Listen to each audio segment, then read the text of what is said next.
Deputy Speaker. As a member of the Environmental Audit Committee, it's a pleasure to be speaking in this debate, and I'd like to thank Chair of the Committee, my honourable friend, for securing this debate.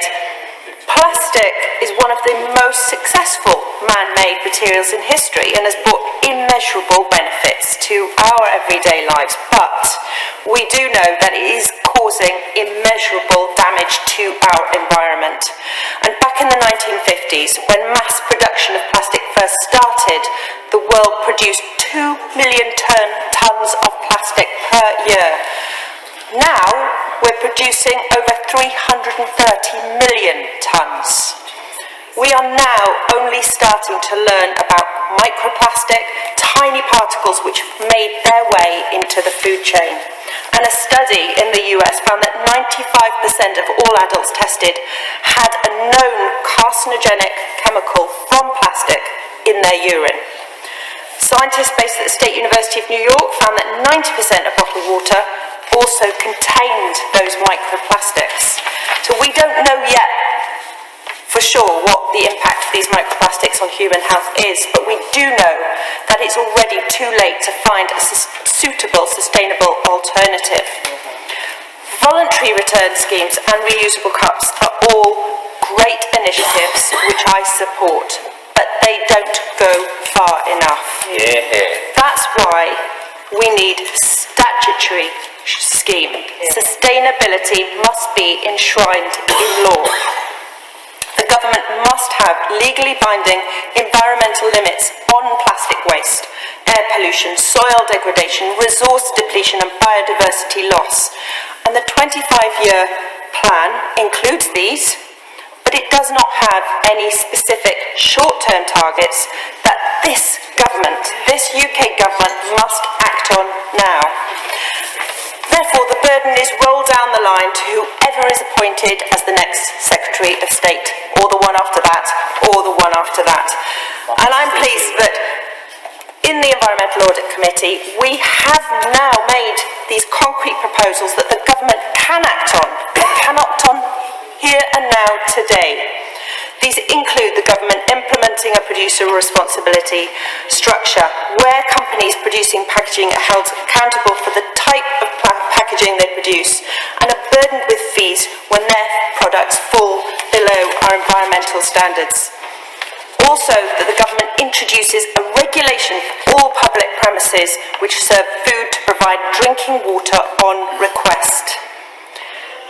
This particularly is a reform that is cultural as much as it should be legal, because it means that people will feel comfortable asking for that water to fill reusable bottles or glass cups, using glass cups instead of buying water bottles instead, which will later be disposed of. Since reducing the use of disposable bottles is not a cultural shift that will happen overnight, the government should introduce a deposit return scheme for those drinking bottles, those plastic bottles, to help facilitate those recycling. And the most important point that's been repeated throughout our committee hearings, during the committee stages, that during the inquiry, that the changes that the government so aspire to in their 25-year plan need to be enshrined in law with proper short-term targets so that companies have the confidence to invest in these policies, secure in the knowledge that the government has created a legal framework that creates an equal playing field for all. Currently, for businesses to take action, they can face a financial burden. This should not be a cost issue for those at the forefront of action. And the government also needs to establish shorter-term milestones in their plastic reduction targets. A 25-year plan is not enough when imminent action is needed. And that's why we're asking the government that they set a target that all single-use coffee cups disposed of in recycling bins should be recyclable by 2023. We're also asking for the government to set a specific recycling target for disposable coffee cups in their up-and-coming waste and resources strategy, due to be published this year, and that they set a post-2020 recycling rate of 65%. The the Environmental Secretary's rhetoric on the issue of curbing plastic waste has been skillful and effective in convincing many that he truly cares about this issue and the environment. He lost no time when he got his new cabinet role as the Environmental Secretary to publish a 25-year plan full of promises that we could all get behind.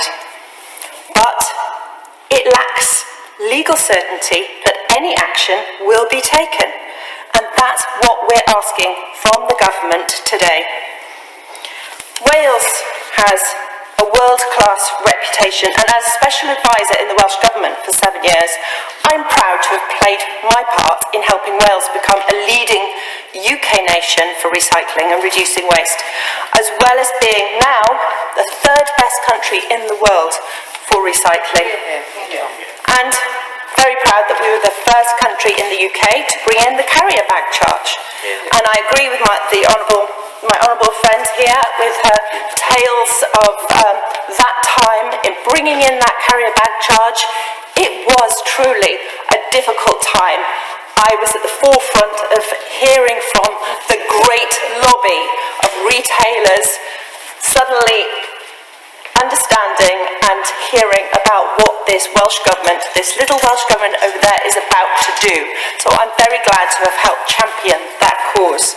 I'm very glad to see that England followed, only a mere 7 years later. So the Welsh ministers, I'm very pleased that only last week announced key findings of the research on extended producer responsibility, which focused on reducing waste from 6 types of food and drink packaging.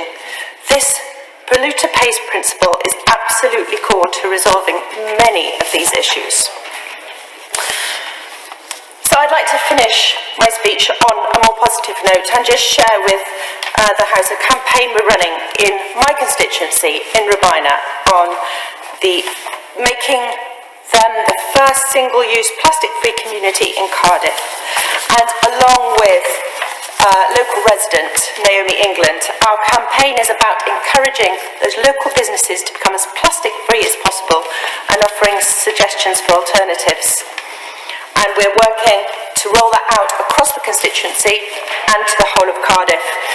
It's about the community taking advantage of offers, playing their part by reusing bags, bringing reusable coffee cups when they're out and about. But this is no substitute for statutory legislation. But I am particularly proud of one smaller constituent, 7-year-old Nathaniel, who did write to me. He goes to Robina Primary School, and he went home to look at the waste that he and his family used. And he said, we noticed we used a lot of meat trays and fruit and veg trays. We also noticed that these trays cannot be recycled. We also thought that the triangle symbol was very hard to see on some plastics, and we think those labels should be clearer. Well, so do I, Nathaniel, and I thank him for his input, and I hope that this government will listen. Alex Sobel.